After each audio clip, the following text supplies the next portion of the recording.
김현 의원을 갑 중에 갑으로 꼽았습니다. 네. 왜 꼽았습니까? 저는 물론 비행기를 돌린 것도 그렇지만은 일단 이분은 국민의 세금으로 운영을 하고 있습니다. 네. 국민의 세금으로 하고 있는 국회의원이 내가 누군지 알아, 너 내가 누군지 알아라고 했었죠. 예. 그리고 경찰서에 출두할 때도 본인이 통보보다, 검찰 통보보다 더 먼저 혼자서 아무렇지도 않게 먼저 기습으로. 원래는 오라는 시간에 와야 되는데. 그럼요. 예. 아니 이게 가능합니까?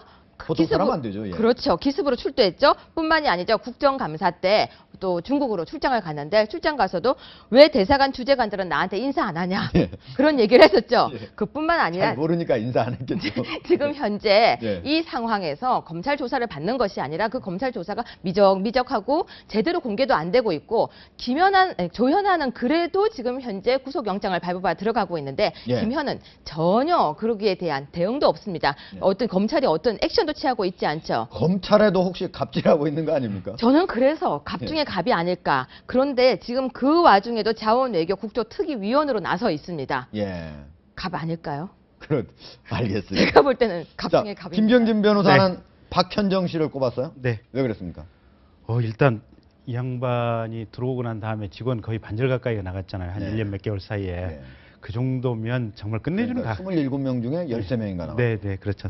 그리고 본인 스스로도 자기가 광기가 일부 있다고 했는데 직원들 예. 얘기를 이제 전해져 나오는 걸 보면 한 서너 시간 세워놓고 계속해서 폭언을 한다는 거 아니겠습니까? 네. 보통 일에 거기다가 이분이 이제 문제가 되고 나서 방송 아마 여기 채널에도 나왔던 걸로 기억이 되는데요. 방송 몇 군데 나가서 이제 본인 그렇게 하게 된 어떤 과정이나 동기를 설명을 했어요. 근데 그 동기 설명하신 부분은 아마 맞을 수도 있고 뭐 여러 가지 이제 정명훈 감독 관련된 어떤 문제점 제기를 했었는데 맞을 수는 있는 것 같은데 저는 그게 사람의 이 간과 담이 이분이 얼마나 이 세다라는 느낌을 받았냐면 사실은 자기가 와서 전문 지식을 방송국에 와서 풀어놓는데도 익숙해지기 전까지는 굉장히 마음이 떨리고 편안하게 방송을 할 수가 없거든요.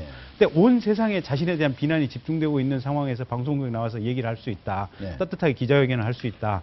정말 이분은 간과 담이 세신 분이다. 간담이 세다는 게 무슨 나쁘다는 것은 아닌데 그래서 이분은 어쨌든 범상치 않은 분이다. 그렇네요. 예. 그래서 이런 느낌이 있었어요. 이분이 삼성에 있을 때랑 아주 PR 그리고 커뮤니케이션의 전문가로 정평이 나 있던 분이었잖아요. 네네. 그런데 이렇게 하루아침에 어떻게 갑질해가지고 완전히 추락하는 이렇게 됐을까요? 그러니까 그 삼성은 거기서는 최고 경영자는 아니었잖아요. 전무라든지 뭐 일정 정도의 중간 관리에 있다 보니까 위에 층층 시야가 있다 보니까 일정 부분 아마 자제가 조금 됐었을 텐데 여기는 총괄 대표 아니겠습니까? 그러다 보니까 자기가 모든 것을 좌지우지할 수 있는 상황이 되다 보니까 정말 그 본성이 발동을 했을 수도 있겠죠. 알겠습니다. 자, 김광삼 변호사님. 여기 직접 쓰지는 않았지만 박희태 전 국회의장 이 성추행사건도 유명한 갑질 문화에서 나온 것이다 이런 얘기가 있었습니다.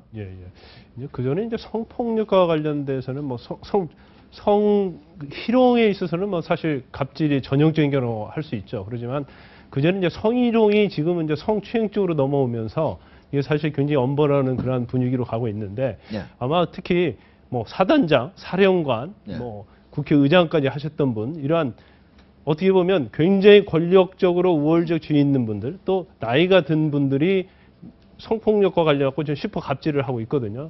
또 어떤 심리학적인 측면에서 그런 얘기를 하더라고요. 또 나이가 좀 든 사람의 입장에서는 굉장히 남성성이 없어진다고 그래요.